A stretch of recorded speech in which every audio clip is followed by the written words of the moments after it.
आज के इस सभा में उपस्थित ठाकुरगंज के हरदिल अजीज विधायक जनाब छोटे भाई सऊद आलम साहब और बहादुरगंज के बहादुर विधायक हरदिल अजीज जनाब भाई अंजार नईमी साहब और राजद के बहुत ही पुराना वरिष्ठ नेता, हम सब के दिलों के धड़कन जनाब भाई मुश्ताक साहब और हमारे जिला परिषद के चेयरमैन जनाब फैयाज भाई और हमारे सीमांचल के MIM के प्रभारी हरदिल अजीज, तमाम नौजवान दिलों की धड़कन जनाब बड़े भाई गुलाम हसनैन साहब, हमारे असद मोरल स्कूल के डायरेक्टर जनाब असद बाबू और हमारे पवा खाली का दिल और गुर्दा हमेशा लोगों के काम आने वाला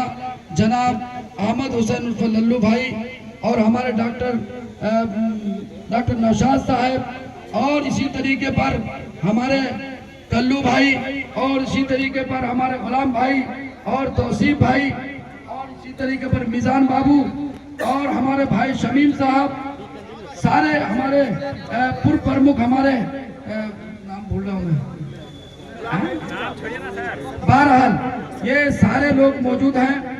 मैं ये कहूँगा सरफरोशी की तमन्ना अब हमारे दिल में है, देखना है जोर कितना बाजुए कातिल में है। मेरे अजीज भाइयों, इस वक्त न सिर्फ हिंदुस्तान बल्कि पूरी दुनिया की निगाह हमारे ऊपर है कि हिंदुस्तान की मरकजी हुकूमत नरेंद्र मोदी, अमित शाह और योगी की हुकूमत हिंदुस्तान के मुसलमानों के साथ क्या करना चाहती है। ये पिछले 11 सालों से हमने 750 साल 800 साल तक इस मुल्क में हुक्मरानी की। कभी हमने मंदिर तोड़ने की बात नहीं की, कभी हिंदू मुस्लिम नहीं किया, इस मुल्क को संवारने का काम किया। लेकिन पिछले 11 साल से इन लोगों का दिमाग इतना खराब हो गया है, इनको मालूम नहीं है कि जब फिरौन का सर उठता है तो मूसा कोई पैदा होता है। अगर नरेंद्र मोदी अपने आप को फिरौन कहेगा, अमित शाह अपने आप को फिरौन कहेगा, तो याद रखना वो दिन दूर नहीं है कि मूसा पैदा होने वाला है जो इन लोगों को कुचल कर रख देगा। मेरे साथियों, मैं पूछना चाहता हूँ, अरे लाल किला के लाली हमने दिया, जामा मस्जिद के तकद्दुस हमने दिया और चांदनी चौक में हमने सवारा और कुतुब मीनार की बुलंदी हमने दिया और ताजमहल की खूबसूरती हमने दिया। मैं चैलेंज करता हूँ नरेंद्र मोदी को, अमित शाह को, याद रखना अमित शाह आए और चले जाएंगे, मोदी आए चले जाएंगे। दुनिया की कोई ताकत, अरे वो ताकत से हमने मुकाबला किया जो सूरज निकलता था, जहाँ सूरज डूबता था, हमने 200 साल लड़ाई लड़के 7 समंदर पार करने का काम किया।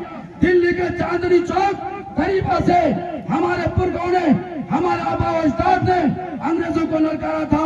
मौलाना अबुल कलाम आजाद ने अंग्रेजों को कहा, ए अंग्रेज के बच्चों सुनो, अरे तुम्हारे हाथ में बंदूक की गोली है तो हमारे सीने में अल्लाह का नाम है, तुम चलाओ पर गोली। तुमको मालूम होना चाहिए सारे 70,000 उलमा ने फांसी के फंदे को चूमा और तभी मुल्क आजाद हुआ। तुम हमारे तबलीगी जमात को आतंकवाद कहोगे, हमारे इदारे को आतंकवाद कहोगे, हमारी जमीनों को छीनना चाहते हो, हमारे दरगाहों को छीनना चाहते हो। कितने आए चले गए।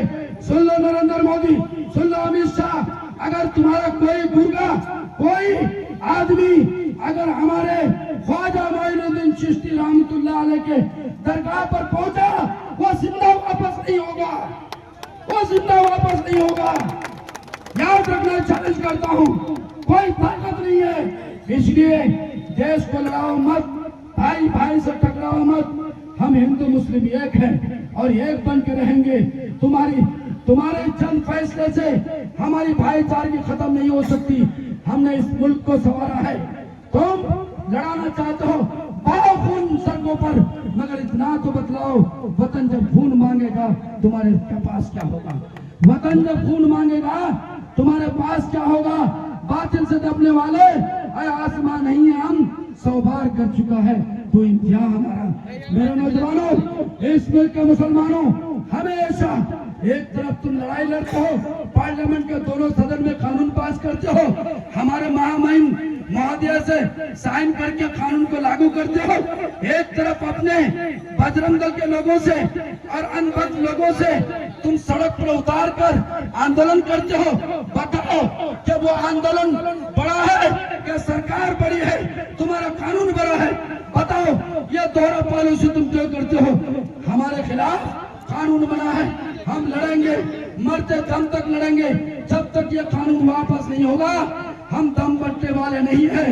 हम तो जेल को आबाद किए हैं, हमने मौत को गले से लगाया है, हमने कभी मौत से घबराया नहीं, जेल के सलाखों से घबराया नहीं, हम तो जेल को सलाम करते हैं। इसलिए मेरे नौजवानों, एक बार नरेंद्र मोदी को इस बार इतना दबाओ, फिर जिंदगी में कोई आपके खिलाफ कानून बनाने की कोशिश नहीं करे। इसलिए मैं कहता हूं, हमारे लोग क्या चाहते हैं? काश इस मुल्क की ऐसी फिजा बने, मंदिर जले तो रंज मुसलमान को भी हो। काश इस मुल्क की ऐसी फिजा बने, मंदिर जले तो रंज मुसलमान को भी हो। पामाल हो ना पाए मस्जिद के आबरू, ये फिक्र मंदिर के निगरान को भी हो। यह हमारी पहचान है, यह हमारी चीज है। इसलिए मैं कहना चाहता हूं, मेरे नौजवानों, घबराने की जरूरत नहीं है। हमारे साथ हमारा कुरान है, जब तक सूरज चांद रहेगा हिंदुस्तान इस मुल्क में आजादी के साथ इंशाअल्लाह जिंदा रहेंगे। कोई ताकत हमें टस से मस नहीं कर सकती है। इसलिए मेरे नौजवानों, 20 तारीख को अगर आपके घर में शादी है या आपके यहाँ कोई मैयत हो जाए तो अपने सब तय करो कि अगर हमारे घर में 4 आदमी हैं तो 2 आदमी शादी और मैयत में जाए और 2 आदमी इस प्रोटेस्ट में हमको जाना होगा। इंशाअल्लाह जाएंगे, सब कोई जाएंगे, अपने खर्च से जाना है और अपने पैसे से जाना है और लाखों की तादाद में लाला चौक में पहुंचकर नरेंद्र मोदी के किला को ढा देना है।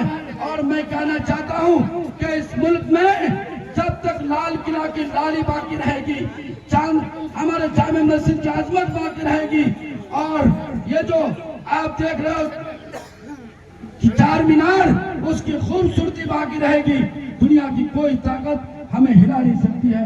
मैं इन्हीं बातों के साथ हमारे नौजवानों का, हमारे पवा खाली के नौजवानों का, लल्लू भाई का और उनके पूरी टीम का शुक्रिया अदा करते हैं।